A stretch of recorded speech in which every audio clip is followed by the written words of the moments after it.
नमस्कार, मैं आत्मप्रिया आर्य KP news bulletin में आपके साथ। शुरू करते हैं आज की सुर्खियों के साथ। बीदर में विधान परिषद चुनाव के लिए उम्मीदवारों ने नामांकन दाखिल किया। इस दौरान माहौल गरमाया, पुलिस ने किया बीच बचाव।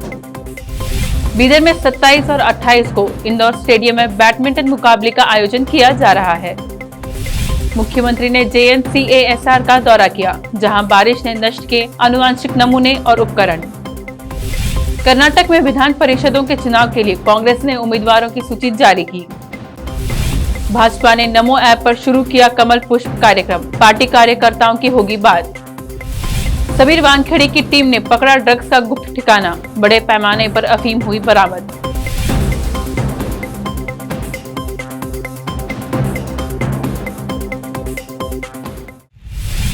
अब समाचार विस्तार से शुरू करते हैं स्थानीय समाचारों के साथ। आज बीदर में विधान परिषद चुनाव के लिए भाजपा, कांग्रेस और आम आदमी पार्टी के उम्मीदवारों ने नामांकन दाखिल किया। जिला अधिकारी कार्यालय पहुंचे भाजपा के उम्मीदवार प्रकाश खंडरे और कांग्रेस के भीमराव पाटिल नामांकन दाखिल करने पहुंचे तो वहां कुछ देर के लिए माहौल गरमाया। हालांकि इस मौके पर भाजपा उम्मीदवार प्रकाश खंडरे के साथ केंद्रीय मंत्री भगवंत खुबा, जिला प्रभारी मंत्री प्रभु चौहान सहित अन्य बड़े नेता मौजूद थे। तो वहीं कांग्रेस के उम्मीदवार भीमराव पाटिल के साथ KPCC अध्यक्ष ईश्वर खंडरे, विधायक राजशेखर पाटिल, रहीम खान आदि मौजूद थे। इस बीच दोनों पार्टी के समर्थकों द्वारा नारेबाजी आदि की गई। इस बीच माहौल गरमाया तो पुलिस को बीच बचाव करने की नौबत आई। पुलिस के दखल के बाद हालात सामान्य हुए। कांग्रेस पार्टी के अधिकृत अभ्यर्थी होकर जो भीमराव पाटिल जी आज जो नॉमिनेशन फाइल किए, आज बीदर डिस्ट्रिक्ट में ये मैं कल परसों तक तो मेरा सुपुत्री का शादी था, आपको मालूम है, मैं उसमें बिजी था। उसके बाद जो कल हमारे पार्टी के अध्यक्ष DK शिव कुमार जी और हमारे CLP के नायक सिद्धरामैया साहब जी और जो राज्यसभा में विरोध पक्ष के नायक श्री डॉक्टर मल्लिकार्जुन खड़गे जी, सभी लोग शादी में आए थे। सभी लोग आने के बाद उन्होंने बताया नहीं, भीमराव पाटिल कांग्रेस पार्टी का कैंडिडेट बनेगा। तो ठीक है, आज कांग्रेस पार्टी का अधिकृत अभ्यर्थी बनकर भीमराव पाटिल ने नॉमिनेशन फाइल किया और कल से हमारे को पूरा बीदर डिस्ट्रिक्ट का, ये मैं बोलना नहीं चाहता हूँ, खुद आप भी सर्वे करिए, जो भी ग्राम पंचायत के मेंबर है, म्यूनसिपल के मेंबर है, अभी तो जिला पंचायत और तालुक पंचायत के नहीं है, ये सभी लोग हमारे को फोन कर रहे हैं, हम आपके साथ हैं, कांग्रेस पार्टी के साथ है और पाटिल परिवार के साथ है बोलकर देखेंगे। अभी 26 तारीख ये हो जाता विड्रॉल वगैरह होने के बाद, जो हमारे कार्याध्यक्ष जी ईश्वर खंडरे जी है, हम सभी लोग, जो रहीम खान जी है, अरली है, विजय सिंह जी है, चंद्रशेखर पाटिल जी है, बसवराज जापसेटी है और हमारे कांग्रेस के वरिष्ठ नेतागण हैं, हम सभी लोग मिलकर ये कांग्रेस हम ये इलेक्शन हम फेस करेंगे। सभी को आदाब, नमस्कार। आज MLC का नॉमिनेशन फॉर्म भरा गया है। हमारे भीमराव पाटिल मुनाबाद, उनके भाई राजशेखर पाटिल, उनके भाई को दिया गया है भीमराव पाटिल को पार्टी की तरफ से। और सभी यहाँ पे ईश्वर खंडरे जी, working president Arvind early, Vijay Singh, हमारे पार्टी के अध्यक्ष जापसेटी साहब, इस तरह से सभी कांग्रेस के वर्कर्स यहाँ पे थे। हम सब मिल के आज नॉमिनेशन में भर के आ रहे हैं वहाँ से।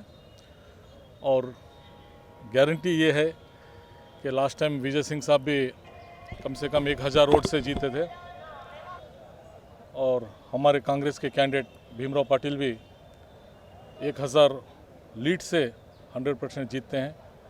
उनको सभी 5 तालुकों में सभी लोगों का आशीर्वाद है, सभी समाज के लोग, सभी ग्राम पंचायत मेंबर्स का, सभी काउंसलर्स का और जितने भी इस में।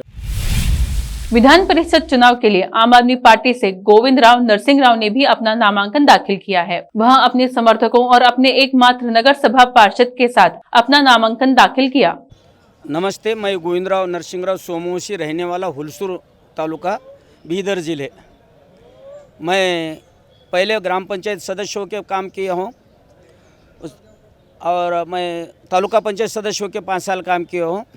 इस काम का भ्रष्टाचार रहित काम किया हूँ, पारदर्शक काम किया हूँ। जनता के लिए जो लाइन को लगकर जो मुझे मतदान दिए जनता, उसी तरह मैं काम कर कर के मैं 10 साल लोगों की सेवा किया हूँ। अब मैं आम आदमी पार्टी में ज्वाइन होने के बाद हमारे कर्नाटक के अध्यक्ष पृथ्वी रेड्डी साहब और विजय शर्मा साहब मुझे आग्रह करे कि तुम MLC को ठहर जाओ। तुम्हारी ज़रूरत है बीदर ज़िले के लिए, आप ठहर जाओ बोल के उन्हें आदेश करने के बाद उनके आदेश की ओर से हमारे दीपक मलगर साहब, हमारे मोबिन साहब, इंदे साहब, सभी हमारी टीम सभी मिलकर क्या है बोले तो हमें आग्रह किए आम आदमी पार्टी के लोगों कार्यकर्ता और यहाँ के मतदार भी, तुम आप आम आदमी से ठहरो, बहुत ज़रूरी है बीदर ज़िले के लिए, सिस्टम बदलना आवश्यक है बोलकर उन्होंने मुझे क्या बोले तो आग्रह करे सभी। ये सिस्टम में जो भ्रष्टाचार है, नौकर वर्ग का क्या है, कमांडिंग चल रहा है, क्योंकि ये राजनेता क्या है बोले तो ये नहीं है, काम लेने के जैसा नहीं रहे। बीदर में पहली बार बैडमिंटन मुकाबला मोहम्मद जुनैद अहमद मेमोरियल कप 2021 रखा जा रहा है। इस संबंध में मेमोरियल द्वारा एक संवाददाता सम्मेलन में बात करते हुए डॉक्टर मसूद चंदा ने बताया कि 27 और 28 नवंबर को यह मुकाबला शहर के इंडोर स्टेडियम में आयोजित किया जा रहा है। यह पहली बार है कि बैडमिंटन मुकाबले का आयोजन किया जा रहा है। बैडमिंटन टूर्नामेंट जो 27 और 28 नवंबर बीदर के नेहरू इंडोर स्टेडियम में खेला जाएगा। बीदर बैडमिंटन एसोसिएशन ने मेरे को अप्रोच हुए थे कि एक इवेंट ऑर्गेनाइज़ करना है। ये मोबाइल गेमिंग और इंटरनेट के दौर में हम फिज़िकल स्पोर्ट्स को एनकरेज करना चाहिए, तो वो प्रपोज़ल लेकर मेरे आए थे। तो मैंने कहा जब आप लोग फील्ड पर उतना मेहनत करने के लिए, स्पोर्ट्स को बढ़ावा देने के, फिज़िकल स्पोर्ट्स को बढ़ावा देने के लिए रेडी है, तो हमारा भी काम है आप लोगों को सपोर्ट करना। इसलिए मेरे भाई मोहम्मद जुनैद अहमद मेमोरियल टूर्नामेंट के नाम से ये गेम ऑर्गेनाइज़ किया जाएगा। इंशाल्लाह आप सभी से आप गुजारिश है कि आप लोग सभी पार्टिसिपेट कीजिए इसमें। इंटर स्टेट महाराष्ट्र, तेलंगाना और कर्नाटका के तकरीबन सभी ज़िलों से पार्टिसिपेट्स हो रहे हैं, प्लेयर्स आ रहे हैं, अप्रोच हो रहे हैं। It's a matter of great pleasure for me to declare that मैं तमाम लैंग्वेजेस को एक साथ इस्तेमाल करूँगा। मोहम्मद जवाद मेमोरियल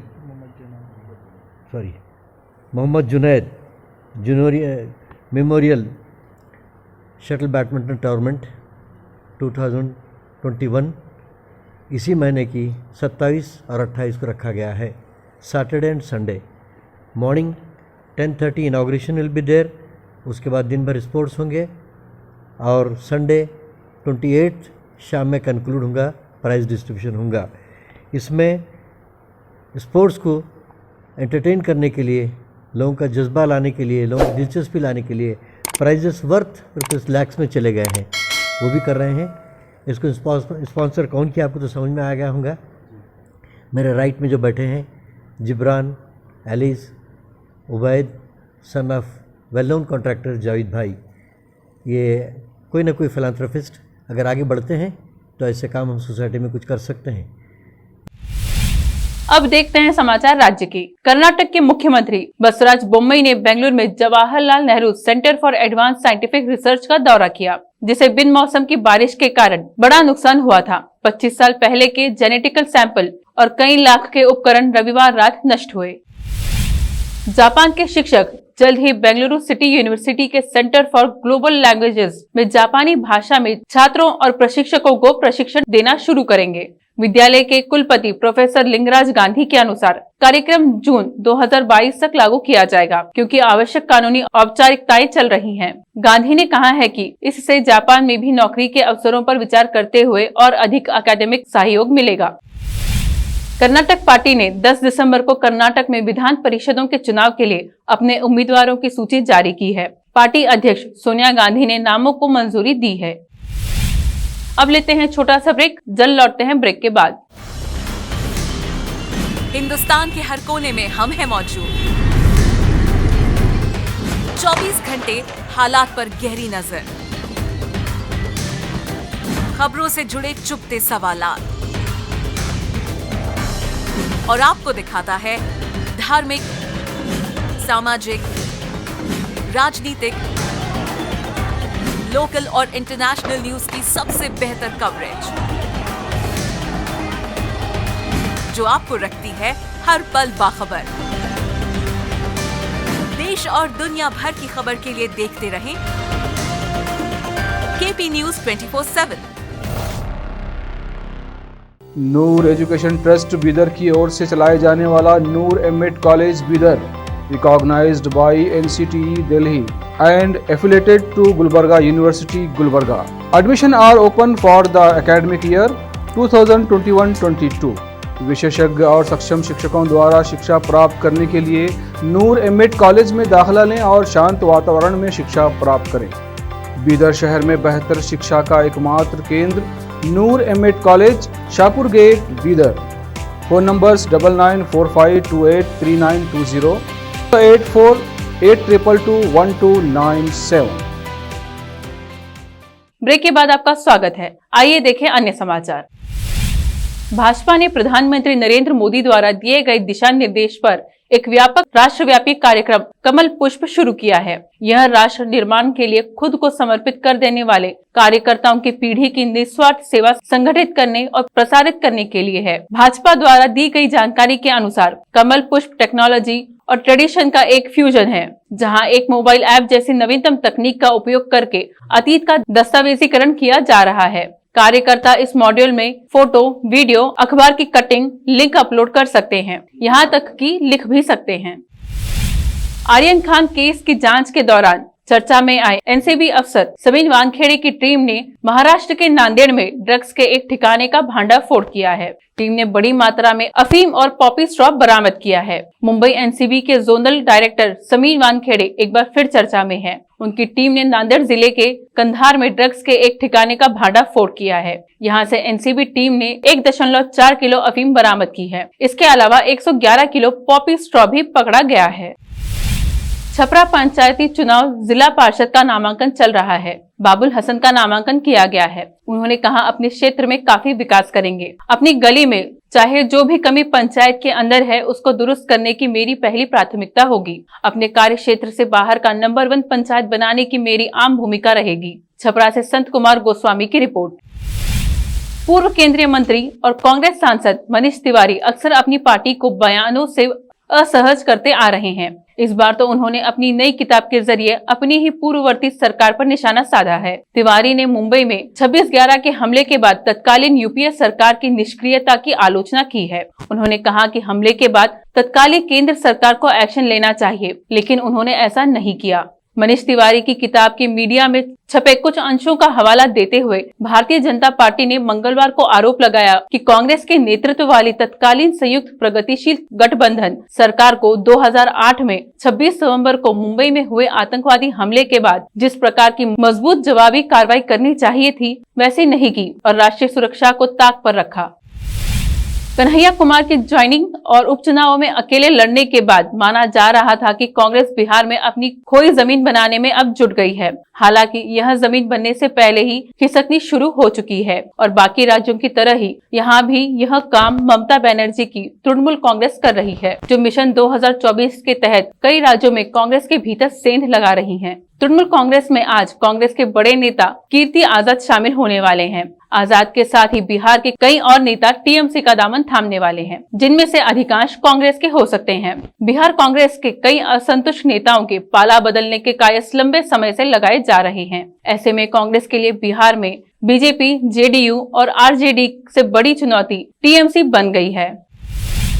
अमेरिका ने आतंकी समूह आईएसआईएस खुर्सान गुट के 3 टॉप कमांडरों को ब्लैक लिस्टेड कर दिया है। अमेरिका ने ये कदम वैश्विक आतंकी घटनाओं, खासकर अफगानिस्तान में आतंकी हमलों में शामिल होने के आरोपों के बाद उठाया है। आईएसआईएस खुर्सान गुट के खिलाफ अमेरिका ने बड़ी कार्रवाई करते हुए इस संगठन के 3 टॉप कमांडरों को ब्लैक लिस्टेड कर दिया है। तीनों ब्लैक लिस्टेड आतंकियों में पहला नाम सनुल्लाह गफारी का है। गफारी को आईएसआईएस खुर्सान गुट में शाहब अल मुहाजिर के नाम से भी जाना जाता है। गफारी को जून 2020 में आईएसआईएस खुर्सान की कमान सौंपी गई थी। अफगानिस्तान में हाल ही में कई आतंकी घटनाओं को अंजाम देने वाले संगठन आईएसआईएस खुर्सान के पीछे गफारी ही है। देखते हैं समाचार फिल्मों के। गुम है किसी के प्यार में एक्ट्रेस शीतल मौलिक को नहीं थी नील भट्ट और ऐश्वर्या शर्मा के रिश्ते की भनक। समाचार खेल जगत के। India versus New Zealand. Cheteshwar Pujara ने पहले टेस्ट में शुभमन गिल के खेलने की पुष्टि की, लेकिन बैटिंग ऑर्डर का नहीं किया खुलासा। अंत में देखते हैं समाचार बाजार के। अगर भारतीय स्टेट बैंक के ग्राहक हैं तो आपके लिए एक जरूरी खबर है। दरअसल एसबीआई ने अपने ग्राहकों से एक अपील की है। बैंक के मुताबिक किसी भी असुविधा से बचने या निर्बाध बैंकिंग सेवाओं का आनंद लेने के लिए पैन और आधार की लिंकिंग जरूरी है। फिर से एक नजर सुर्खियों पर। बीदर में विधान परिषद चुनाव के लिए उम्मीदवारों ने नामांकन दाखिल किया। इस दौरान माहौल गरमाया, पुलिस ने किया बीच बचाव। बीदर में 27 और 28 को इंदौर स्टेडियम में बैडमिंटन मुकाबले का आयोजन किया जा रहा है। मुख्यमंत्री ने JNCASR का दौरा किया, जहां बारिश ने नष्ट किए आनुवांशिक नमूने और उपकरण। कर्नाटक में विधान परिषदों के चुनाव के लिए कांग्रेस ने उम्मीदवारों की सूची जारी की। भाजपा ने नमो ऐप पर शुरू किया कमल पुष्प कार्यक्रम, पार्टी कार्यकर्ताओं की होगी बात। सबीर वानखेड़े की टीम ने पकड़ा ड्रग्स का गुप्त ठिकाना, बड़े पैमाने पर अफीम हुई बरामद।